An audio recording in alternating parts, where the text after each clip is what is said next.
Assalamualaikum warahmatullahi wabarakatuh.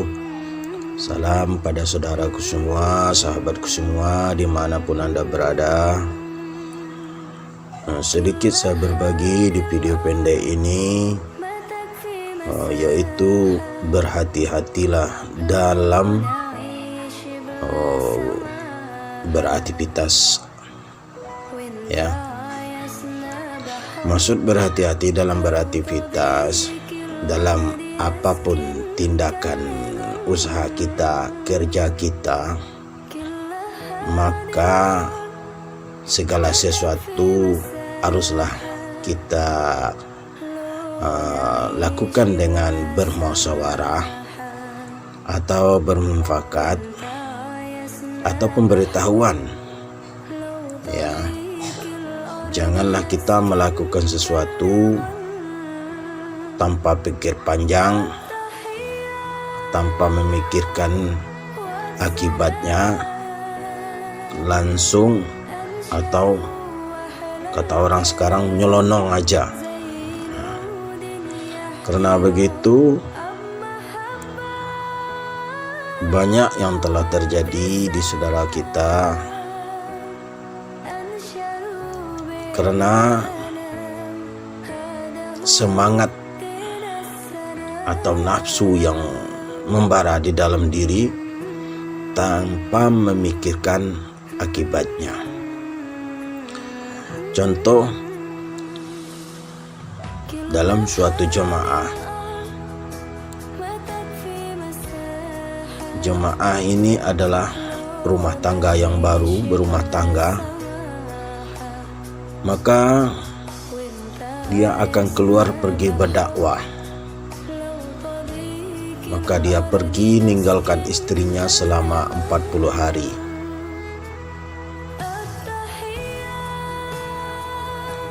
Setelah dia pulang selama 40 hari, maka si orang tua istri tadi marah-marah dan memaki-maki kepada menantunya tadi. Kamu tinggalkan anak istri kamu. Kamu keluar mengikuti jemaah macam apa itu. Kamu tinggalkan istri kamu selama 40 hari. Untung aja istri kamu bekerja. Kalau enggak mau makan apa istri kamu? Kamu jemaah macam apa? Jemaah sesat kamu. Nah, inilah karena Allah memberi kita akal dan pikiran. Berpikirlah, berakallah di sebelum bertindak, sebelum apa yang kita lakukan, sebelum melangkah kaki. Sebaiknya saudara ini seharusnya dulu bermusyawarah dengan istri dan mertua. Saya akan keluar selama 40 hari. Saya tinggalkan kamu dengan biaya segini. Diberitahu juga orang tua. Istilahnya kita pergi tanpa punggung, pulang pun tanpa muka. Jangan nyelonong gitu aja. Ini kadang-kadang tengah-tengah ngejos, lagi semangat-semangatnya, yang lain dianggap enteng. Ini panggilan Allah, panggilan Allah, panggilan Allah.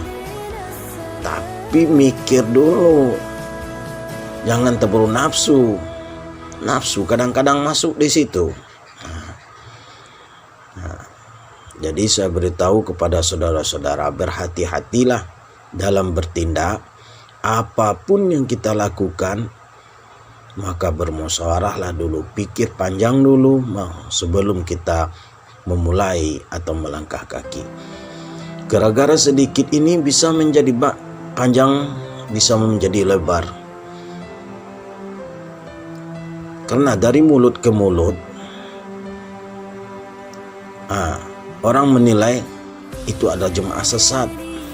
Kenapa dibilang begitu? Dia tinggalkan istrinya 40 hari tanpa biaya. Untung aja istrinya bekerja. Untung aja tinggal dengan orang tua. Kalau enggak, dan menjadi apa itu istrinya? Nah, pendakwah macam apa itu? Akan menjadi fitnah. Nah, maka Rasulullah tidak mengajarkan seperti itu.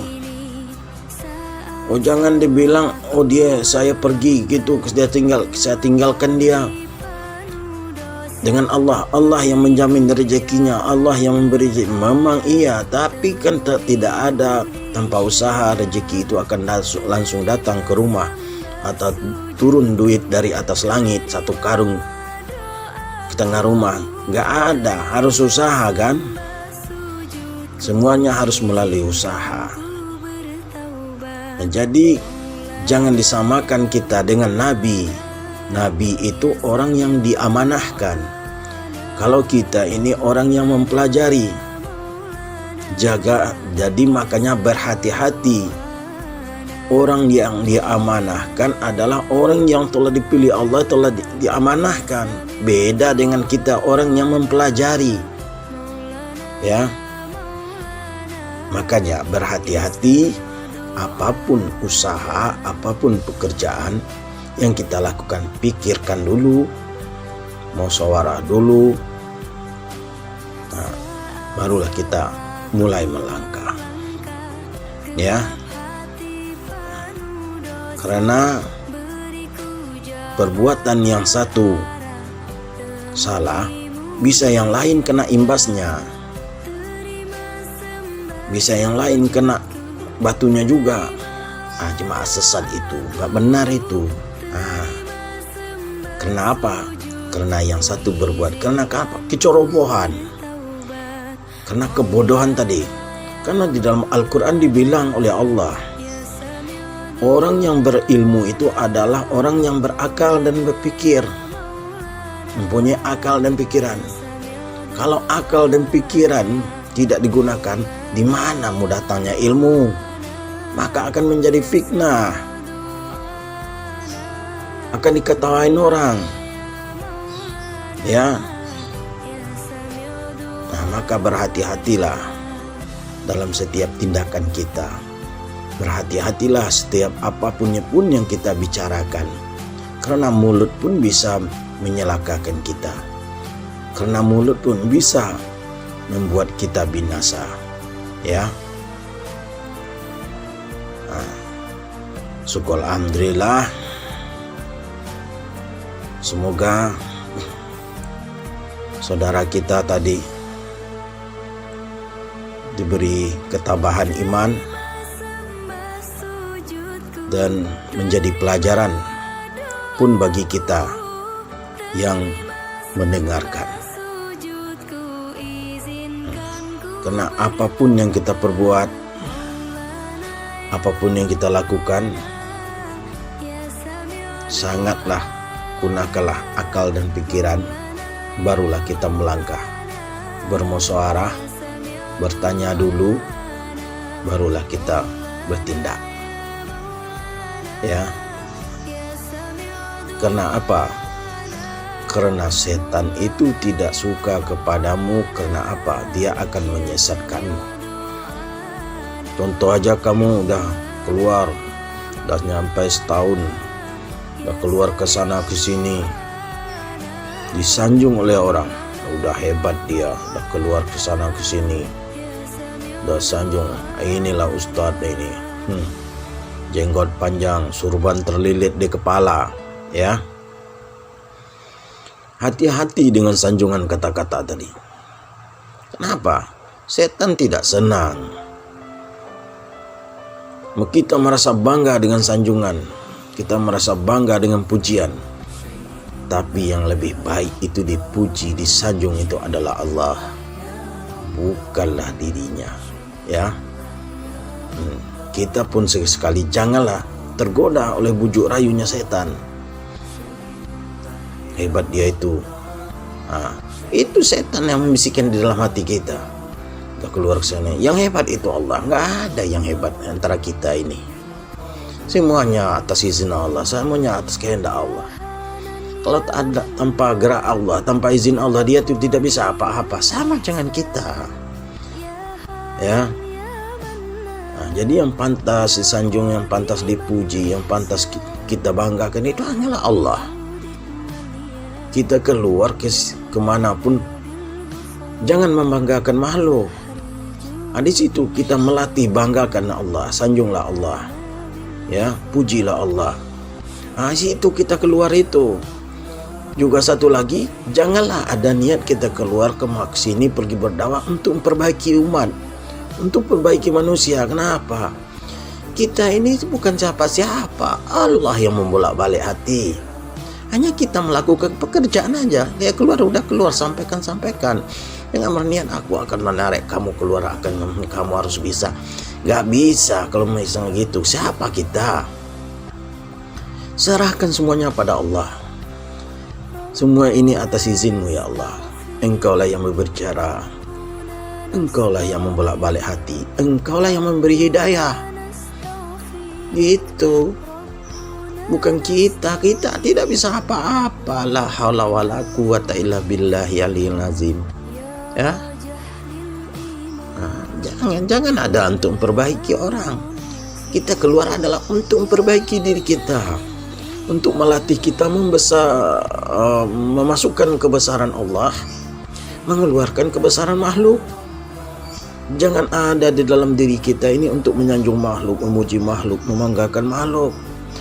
Dimasukkan kebesaran Allah, kita pujilah Allah, banggakan Allah, sanjunglah Allah. Yang hari-hari hanyalah Allah. Ya, setiap perkataan hanyalah Allah.